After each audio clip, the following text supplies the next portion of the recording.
What's up, guys, and welcome to today's hangout. We've got the incredible Sabu Sacha with us, and he's graced us with his presence and with his incredible playing ability. Man, what a journey. Players, put your girls, what y'all trying to do? 24 karat magic in the air. So bad. Look out. Pop is showtime. Guess who's back again? Oh, they don't know count. I bet they know it's Speaking about journeys, do you want to kind of take us from, just where you started, everything in between, right up to joyous celebration days and all the interesting details? Okay. Geez. First of all, thanks for having me. No, you're absolutely Warren welcome. and Louis. You guys are amazing. What an amazing platform SA Drama is. Thank you, man. In a nutshell, Sabu is a young drummer who started playing at the age of 6. Yo. Self-taught. I started loving the drums at the age of 6, but I started playing in church at the age of 9. Yo, really? Yes. But at 6, I built my own little drum kits out of tins and boxes and That's made amazing. my own little setup. Played in church, grew up in church, learned how to play in church, learned some styles in church, Right. and up until TV show, first thing was a TV show I did back then. It was called Gospel Time. It's Gospel Time, and it was a miming gig actually. Oh, tough. Yo. Yeah. Yeah. Why you mad? Fix your face. Ain't my fault they all be jacking. Keep up. Players only. Come on. Put your hands up. Hey girls, what y'all trying to do? What you trying to do? 24 karat magic in the air.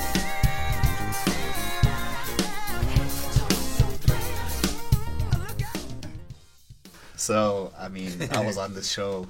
Here I was, this young kid miming everyone's music, and no one really knew I could play. Right. Until this one time where I think something happened with the show, with someone's music, and we actually had to learn the music on the spot and play the music. And Yo. people were shocked that actually this band can really play. Yeah, no, we'll play. Don't worry about it, we'll play. So people started seeing me there, and a lot of artists coming in and out. There's this kid there.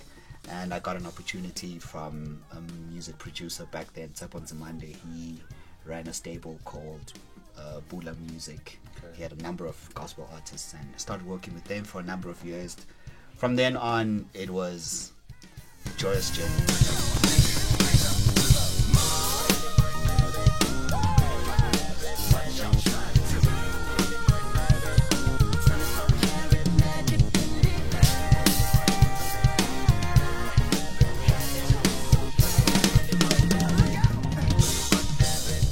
Joyous is a funny story.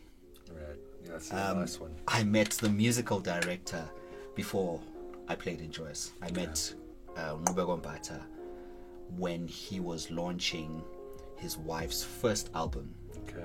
So I got to work with them there, and then we did Lion King's opening with them as the in-house band. Wow.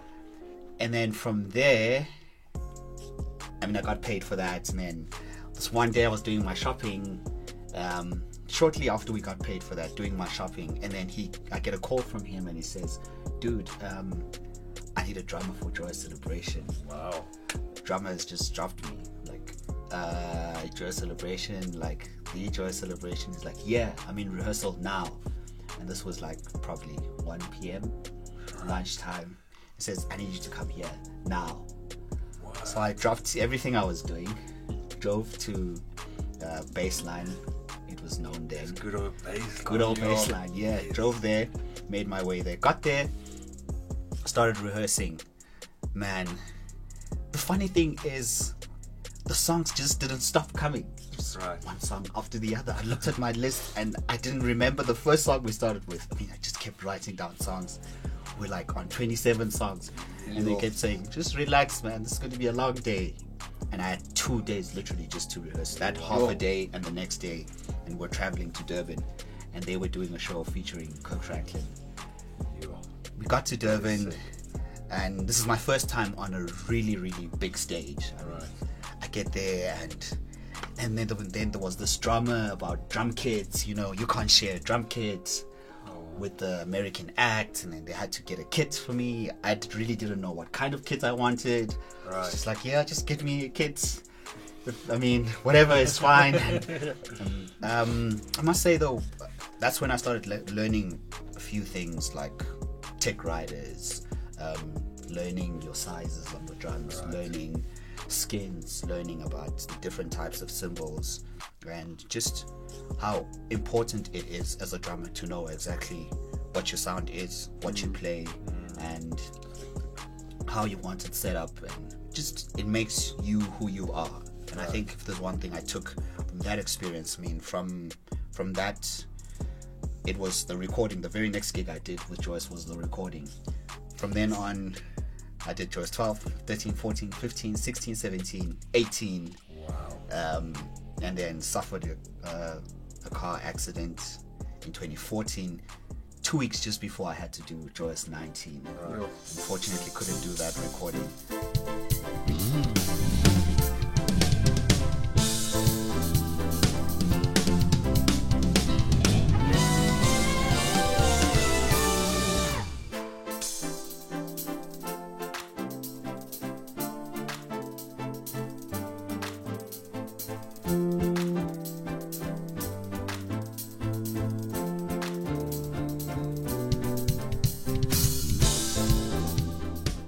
But I mean, those were some good years. Imagine, man. I learned quite a lot. Eventually, I became the band technical director. I managed everything technically inclined with the band. I did all the tech riders up until to what they've bought now that belongs to Joyous. I spec that to the T. Wow. And yeah, I've just been that guy now where I'm not just booked for drums, I guess. I'm booked for all the other little things that people don't really think about. That's amazing. It's the one thing I will think about. It's the sequencing, the patching, the patch list. You know, everything must be to the T. The kind of microphones, the right cables do we have. So the sound company will call. Let's call Sabu. He'll know what's going on. Right. How many guys in the band? Oh, just call Sabu. He'll know. Oh, That's good.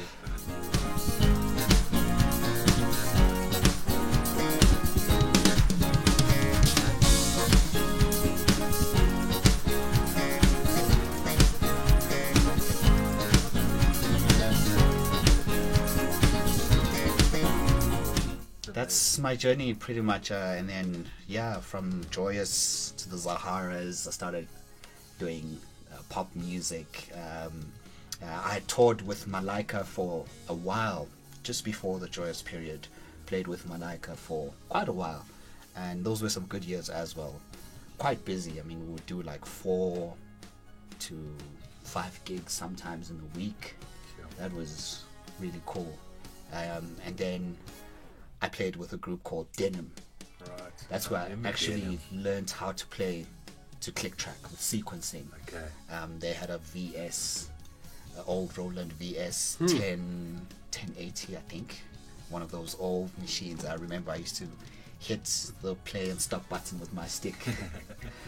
But I mean, that journey too was just something else. I learned click just like that on the spot. It's like, you need to play to click because that's how we do it. We've got backing tracks and oh, okay. Yeah. So that's how these guys are sounding good all the time. And then I introduced sequencing into everywhere else I was moving into. I moved into Joyous and I introduced sequencing, having percussive stuff. We started out slowly having percussive elements in the track. Right. Because when I came, they didn't have a percussionist anymore. There was a percussion set there, which was for the conductor, but that's another story. But yeah, from then on, I've just been learning and learning and learning and learning. You never stop with that. Yeah.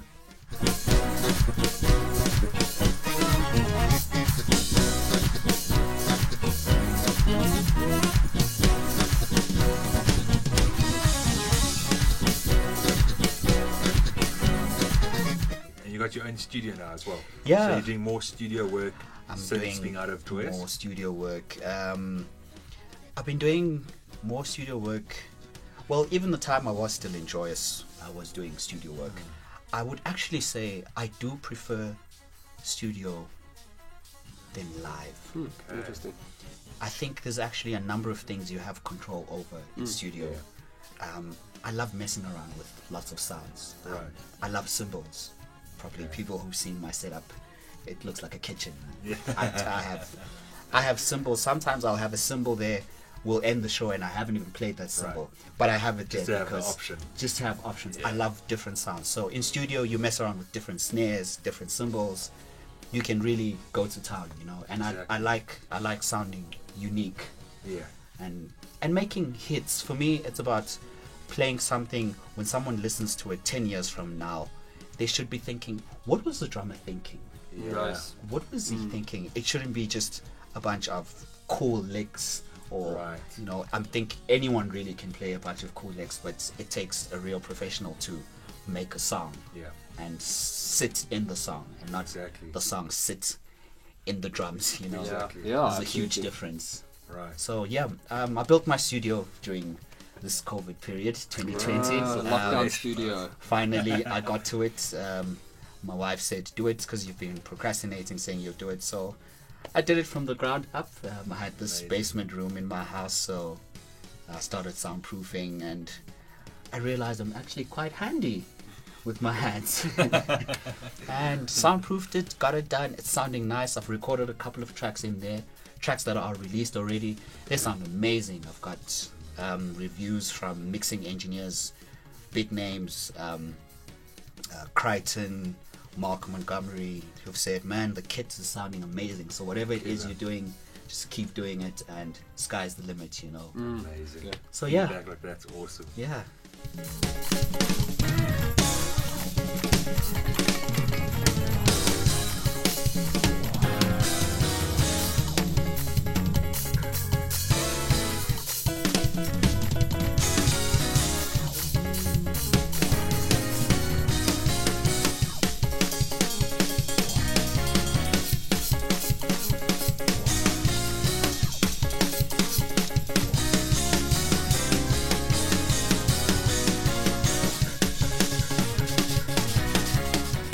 I'm having a lot of fun learning as well.